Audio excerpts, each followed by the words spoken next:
남편이 갑자기 이혼을 요구한다. 너는 돈을 벌지 않았으니 몸만 나가라 한다. 이 와이프분 한번 미용실 가면 70만원, 80만원 기본으로 쓰고요. 10년 동안 저희가 확인한 것만 3천만원 정도에 이르는 비용을. 안녕하세요, 조유라 변호사입니다.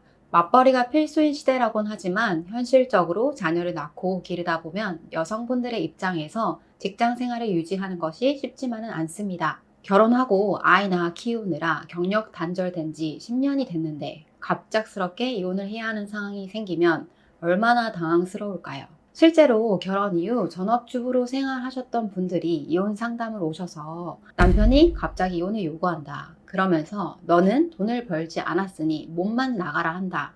라며 하소연하시는 분들을 많이 봤습니다. 전업주부분들, 남편이 혼인 생활 내내 모든 경제 활동을 도맡아 했고 나는 경제적으로 기여한 바가 전혀 없는데 재산 분할에서 불리한 것이 아닐까 하고 많이 불안하시죠. 그래서 오늘은 전업주부 재산 분할에 대해 상세히 말씀드리려고 합니다. 전업주부의 경우 재산이 남편 명의로 된 경우가 되게 많을 것 같은데 이 경우에는 재산 분할을 받지 못할까요? 아닙니다. 축의재산, 즉 혼인 기간 중 부부 일방의 명의로 취득한 재산은 분할 대상 재산에 해당되지 않는다고 많이 생각하시는데요. 혼인 중 남편 단독 명의로 취득한 재산이라도 혹은 혼인 전에 남편이 이미 취득한 재산이라 하더라도 결혼 생활을 유지하면서 그 재산을 유지하는 데 기여했다라는 경우라면 재산 분할 대상에 해당됩니다. 따라서 남편 명의로 된 재산이라 하더라도 분할 대상 재산에 포함시킬 수 있습니다. 이렇게 재산 분할 대상을 확정하면 양 당사자의 기여도에 따라 이 재산을 나누게 되는데요. 기여도 산정에서 가장 중요한 것이 바로 혼인기간입니다. 그럼 전업주부의 경우에는 혼인기간이 동일하면 모든 경우에 동일한 기여도를 인정받는 걸까요? 요즘 많은 분들이 상담하러 오셔서 저는 결혼한 지 10년 됐으니까 기여도 당연히 50% 인정받는 거 아닌가요? 라고 질문하시는데요. 정답은 아닙니다. 같은 전업주부이고 결혼 기간이 10년으로 동일한 경우라 하더라도 기여도는 완전히 다르게 판단될 수 있어요. 여러분들 이해하기 쉽게 제가 진행했던 두 가지 사례를 비교해서 말씀드릴게요. 첫 번째 사례는 결혼기간 10년 전업주부로 생활하셨던 분이었고요. 이 분은 자녀가 한 명 있었고 남편은 대기업에 재직 중으로 남편의 연봉은 9천만 원 정도였어요. 두 번째 사례도 결혼기간 10년 전업주부로 생활하셨던 분이었고요. 이 분은 자녀가 2명 있었고 평균적인 연봉이 8천만 원에서 1억 2천만 원 사이를 왔다 갔다 하시는 분이었어요. PD님 생각하시기에 두 분의 기여도가 어떻게 나왔을 것 같으세요? 제 생각에는 두 번째 사례가 자녀가 2명이 계셨으니까 두 번째 사례의 기여도가 조금 더 높게 나올 것 같아요. 여러분들 PD님 말씀처럼 이 두 사례의 기여도가 비슷하게 나왔을 거라고 예상하시죠? 그러나 법원이 판단한 이 두 가지 사례의 기여도는 완전히 달랐습니다. 첫 번째 사례는 전업주부의 기여도가 60%로 인정됐고요. 두 번째 사례는 전업주부의 기여도가 20%로 인정됐어요. 도대체 조건은 비슷한데 법원이 왜 이렇게 기여도를 다르게 판단한 걸까요? 일단 첫 번째 사례는요. 저희 의뢰인이 결혼 전부터 2억 원 상당의 빌라를 소유하고 있었고요.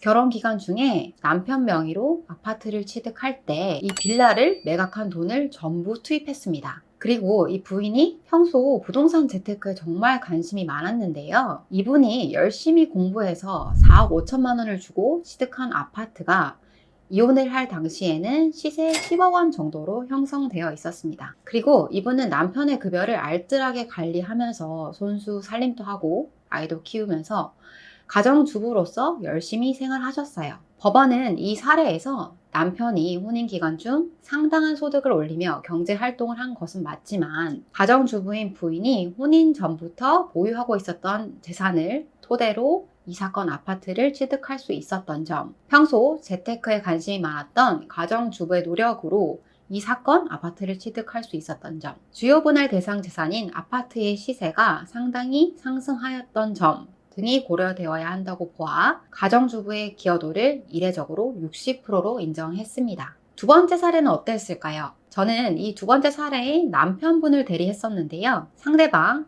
즉 이 사건의 가정주부는 결혼 기간 중 아이 2명을 양육한 것은 맞지만 비교적 재력이 있었던 시댁에서 시터 비용, 청소 아주머니 비용 등을 모두 지원해 주셨기 때문에 육아 및 가사 노동에 거의 관여하지 않았습니다. 뿐만 아니라 저희 의뢰인, 즉 남편의 소득이 엄청나게 많지는 않았음에도 불구하고 본가로부터 혼인기간 내내 금전적인 지원을 받았고요. 자신의 본가로부터 지원받은 돈 중 일부를 순수한 용돈으로만 월 200만 원 정도를 주셨더라고요. 좀 부럽죠. 그런데 이 부인이 남편으로부터 받은 이 용돈을 알뜰하게 모아서 생활에 보탰다면 이야기가 좀 달라졌을 것 같은데요. 이 와이프분은 용돈 200만 원을 정말 오롯이 자신에게만 씁니다. 저희가 소송하면서 금융거래 내역 등을 확인해 봤더니 이 와이프분 한번 미용실 가면 70만 원, 80만 원 기본으로 쓰고요. 집에는 택도 떼지 않은 옷들이 수두룩했습니다. 10년 동안 저희가 확인한 것만 3천만 원 정도에 이르는 비용을 각종 미용 시술에 사용하셨더라고요. 그리고 이 사건에서 중요한 분할 대상 재산인 남편 명의의 아파트는 남편이 혼인 전부터 보유하고 있었던 부동산을 기반으로 취득한 재산이었어요.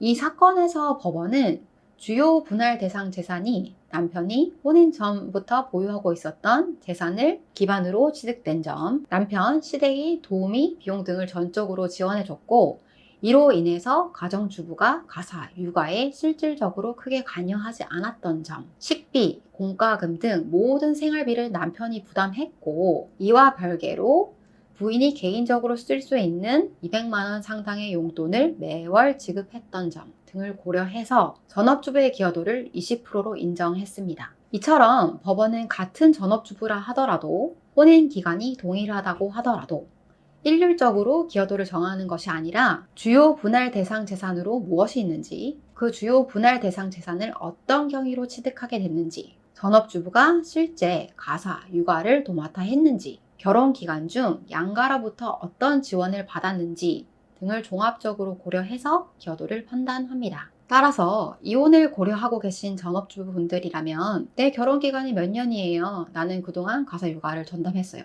이렇게 단순하게 주장하시는 것보다 내가 결혼 기간 동안 어떻게 알뜰하게 살림을 꾸렸는지, 내가 결혼 기간 동안 얼마나 가사, 육아에 충실했는지, 내가 어떤 식으로 재테크를 해서 이 재산을 형성하게 됐는지 등의 구체적인 사정을 주장, 입증해서 최대한 높은 기여도를 인정받을 수 있도록 해야 합니다. 그렇게 하면 제가 앞서 말씀드린 첫 번째 사례처럼 전업주부라 하더라도 혼인 기간이 10년 정도로 그리 길지 않은 경우라 하더라도 재산분할 기여도 60% 인정받을 수 있습니다. 오늘은 전업주부 재산분할에 대해서 말씀 나눠봤는데요. 오늘 영상이 이혼, 재산분할로 고민하시고 계신 분들께 도움이 되었길 바랍니다. 앞으로도 유익한 영상으로 찾아뵐게요.